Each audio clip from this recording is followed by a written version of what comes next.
Oi, oi! Hoje eu vim falar de um assunto extremamente importante, que é a prevenção do abuso sexual da criança e do adolescente. No dia 18 de maio é o Dia Nacional do Combate e Enfrentamento ao Abuso e Exploração Sexual da Criança e do Adolescente. E eu fiz inclusive uma live sobre o assunto, para conscientizar as pessoas do risco que os nossos pequenos podem correr. E então, como prometido, vim trazer aqui alguns assuntos voltados para esse tema. E eu espero de alguma forma poder te ajudar ou que você possa compartilhar esse vídeo e possamos fazer uma corrente aí do bem, conscientizando e alertando outras pessoas, outras famílias, outros educadores. Afinal, o perigo pode estar muito mais perto do que a gente imagina. Em 2018, foram 32 mil casos de abuso sexual da criança e do adolescente, fora os casos que não foram apontados, que não foram denunciados, ou seja, esse número deve ser muito maior. Você tem noção do prejuízo emocional que pode causar na vida dessa criança, desse adolescente e como isso pode refletir na sua vida adulta? Pois é. Por isso que eu venho aqui nesse vídeo te alertar dos sinais que podem denunciar um abuso e o que fazer no caso de acontecer, infelizmente. E é importante a gente pensar que o abusador, ele pode ser às vezes quem a gente menos imagina. Infelizmente o abusador pode ser alguém próximo, pode ser inclusive o pai ou até mesmo a mãe. Por isso que a gente precisa se atentar, pois nós como tios, tias, avós, pai e mãe também, ou até mesmo educadores e professores, podemos perceber e ajudar essa criança de alguma forma ou esse adolescente. Bom, vamos ver aqui alguns sinais que podem aparecer e denunciar um possível abuso. Olha, mudanças de comportamentos, elas podem denunciar qualquer coisa, tá? Uma criança que costumava dormir sozinha, dormir no escuro e não ter problema, e de repente ela passa a ter medo de escuro e passa a ter medo de dormir sozinha, denuncia que alguma coisa está acontecendo. Não necessariamente um abuso, mas pode ser um abuso também. Então fica ligadinho aí nos sinais que podem aparecer de mudanças de comportamento que podem denunciar que alguma coisa está estranha. E aí, cabe a você, adulto, investigar e descobrir do que se trata. Mudanças de comportamento como medo do escuro, medo de ficar sozinha, medo de alguém, medo de ir para a escola, medo de ficar longe dos pais, denuncia que a criança está precisando de ajuda. Tá? Isso geralmente acontece com as crianças. Os adolescentes costumam se manifestar de uma forma diferente ou até mesmo parecer que não estão manifestando nada. Outras mudanças de comportamento que podem aparecer é recusa a ir à escola ou até mesmo não querer ir embora da escola. Agressividade, isolamento, tudo isso mostra que alguma coisa está errada. E lembre-se, mudança de comportamento, ou seja, a criança não apresentava essa agressividade, não apresentava essa resistência a ir para a escola ou a sair da escola. Ela não apresentava nada disso. Então, é importante investigar. Pode ser alguma outra coisa, sim, mas também pode ser um abuso sexual. Criança tímida, na minha opinião, não é bom, tá? Porque a criança que é muito tímida, ela guarda pra você muitas coisas e ela acaba não explorando o mundo e vivendo a infância. Então, se a criança já é tímida e retraída e ela passa a ser mais tímida e retraída ainda, vamos olhar pra isso? Uma outra coisa é assim, ela não era tímida, ela não era quieta, não era de ficar isolada e de repente passa a ficar. Mais um motivo pra gente olhar. Distanciamento ou uma proximidade excessiva. Exemplo, a criança simplesmente passa a querer ficar demais com um tio, com um primo, perto do padrasto, não sei, né, gente? A gente precisa saber que às vezes o abusador tá pertinho da gente e o problema pode estar embaixo dos nossos olhos. Então a criança passa a ter uma proximidade extrema ou uma recusa de ficar perto dessa pessoa.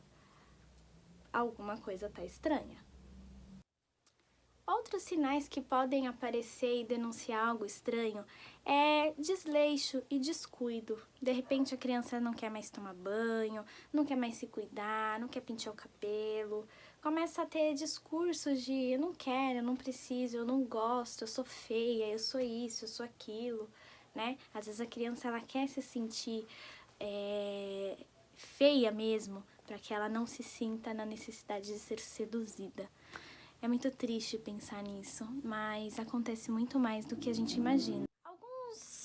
Algumas mudanças também que são mais evidentes e que denunciam aí alguma coisa.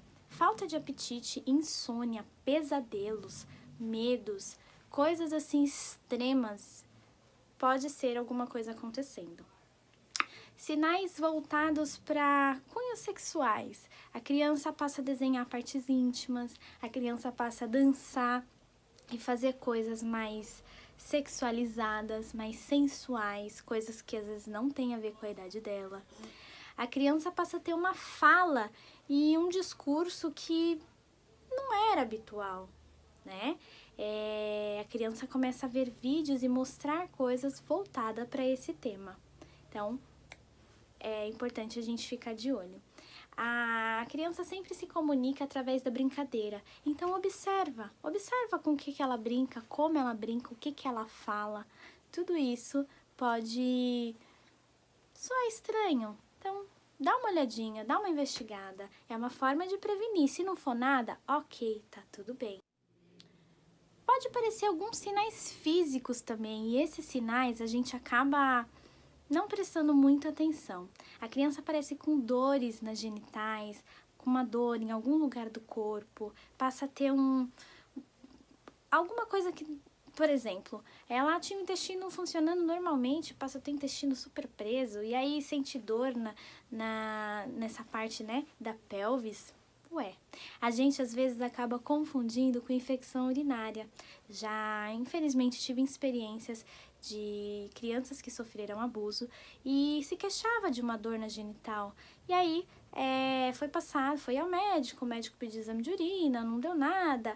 Depois acabou tendo a infecção de urina, até por conta da exposição ao ato, e tratou a infecção de urina, mas a dor, ela continuava, porque essa dor é uma dor da alma que se manifestava no seu corpo. E ninguém merece passar por isso, nenhum ser humano. Veja lá uma criança ou até mesmo um adolescente que está iniciando a sua sexualidade. Então, corrimentos, hematomas, coisas mais evidentes de que alguma violência aconteceu ou até mesmo o aparecimento de uma DST. Nesse caso, aí já está escrachado na nossa cara o que estava acontecendo. Mas, Psi, e agora? Como que eu faço para prevenir, para que meu filho não passe por isso? Bom, a primeira dica que eu posso te dar é que você tenha o hábito, desde que seu filho seja pequeno, de ter diálogo com ele, de conversar de forma natural, sem tabu. Bom, se você não aprendeu, não sabe muito fazer isso, é importante que você se busque informação, que você esteja atento às coisas que estão acontecendo, porque aí você pode propiciar para o seu filho, para sua criança e para o seu adolescente, que ele possa te contar qualquer coisa, mesmo que o abusador diga para ele coisas terríveis. Afinal, a criança ela é seduzida, ela também é ameaçada.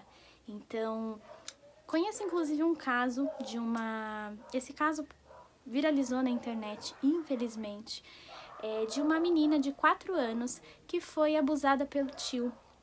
E quando a família descobriu, os responsáveis desse tio disse que, pra quê, né, tudo isso? Era só um dedo. Isso é absurdo. E essa mãe foi conversar, né, foi perguntar o que estava acontecendo, porque ela já estava sentindo que tinha alguma coisa errada. E quando ela perguntou, a menina disse assim: eu não posso contar, senão a vovó morre. Por quê? Porque isso que foi dito. Aqui Não, o que a gente fizer aqui não pode contar pra ninguém, senão alguém, e geralmente é alguém que a pessoa ama muito. E aí a mãe foi super ágil, não sei de onde ela tirou força, estômago para aquilo, e disse assim: não, eu já sei o que acontece, eu só quero que você me conte para eu saber se você gosta. E aí foi quando ela contou como acontecia. Então, quando você conversa de uma forma tranquila, desde que seu filho é pequeno, ele entende que ali é um ambiente seguro e que se alguma coisa estiver desagradando ele, com certeza ele vai te procurar e te contar. Uma outra dica que é muito importante é a gente respeitar o corpo do nosso filho. Quando a gente for trocar, a gente pedir licença, a gente pedir que ele autorize o nosso toque, mesmo nós sendo responsáveis, pois ele precisa entender que naquele corpo quem manda é ele. E aí, se alguma coisa sair do controle, ele talvez tenha mais facilidade de comunicar. Uma outra coisa que você tem que ter em mente é que seu filho confia em você. E para ele confiar, você não deve mentir ou inventar. E por que eu digo isso? O assunto sexualidade, em algum momento, ele vai aparecer. Em algum momento da vida, o seu pequeno, a sua pequena, vai te perguntar sobre de onde vêm os bebês ou coisas do tipo. E quando a criança vem com esse questionamento, é porque ela já viu alguma coisa, ela já ouviu alguma coisa. E aí vai mais uma dica para você. Você pode perguntar para o seu pequeno como ele soube daquilo e a partir dessa informação trazer e se explicar e ensinar sem inventar. Vou te dar um exemplo. Uma vez eu estava num trabalho, fazendo um trabalho sobre sexualidade com crianças de até 10 anos. E uma menina de 9 anos me perguntou assim: escuta, me diz uma coisa, de onde vêm os bebês?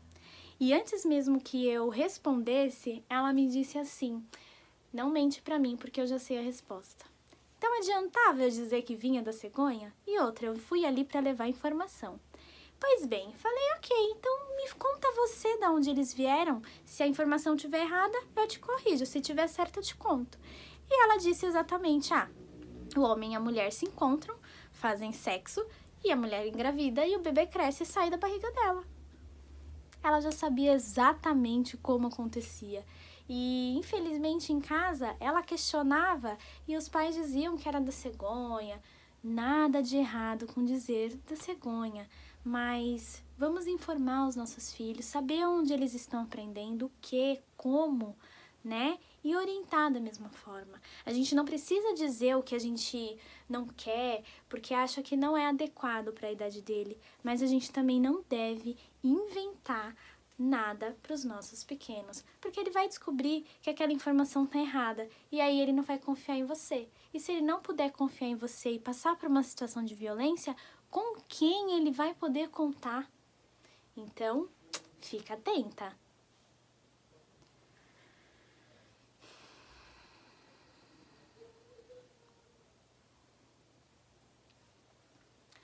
Olha, os danos causados a uma criança e um adolescente que passou por uma situação de abuso são enormes. Essa criança, esse adolescente podem ficar revoltados, podem não conseguir se relacionar com outras pessoas. Ou até pode, né, seguir a vida, casar, mas em algum momento o peso disso vai ser cobrado, eles vão sentir. Então, tudo que acontecer é importante olhar e cuidar.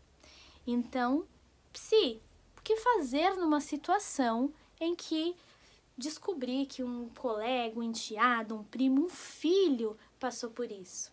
Bom, o primeiro é buscar os seus direitos e denunciar. Mas eu vou te avisando que, infelizmente, ainda acontece muito das pessoas deixarem isso pra lá. É por isso que 32 mil casos foram denunciados e existem muitos outros que a gente ainda não sabe. Uma outra coisa é você buscar o suporte. Você sendo pai, mãe, cuidador, responsável dessa criança e desse adolescente, você precisa do suporte para entender e lidar com aquilo. Afinal, você vai se sentir a pior pessoa do mundo por não ter percebido ou por ter deixado. Então você precisa se cuidar e principalmente cuidar dessa criança. Negar o fato não vai resolver. Então é importante olhar, conversar sobre o assunto e dar um suporte psicológico para essa criança e para esse adolescente. Busque algum especialista, busque um psicólogo. Ai, não tenho dinheiro. Busque alguma ajuda, mas não negue esse fato que vai marcar a vida desse pequeno e dessa pequena durante a vida dela inteira. Então, eu trouxe esse vídeo aqui para te alertar e peço, por favor, que você compartilhe para que a gente possa alcançar muitas pessoas e saber como lidar numa situação como essa. Bom, é isso, espero que tenha gostado. Me sigam nas minhas páginas do Instagram e do Facebook. Lá eu trago bastantes assuntos voltados para esse universo da infância e da adolescência. Muito obrigada. Beijo grande.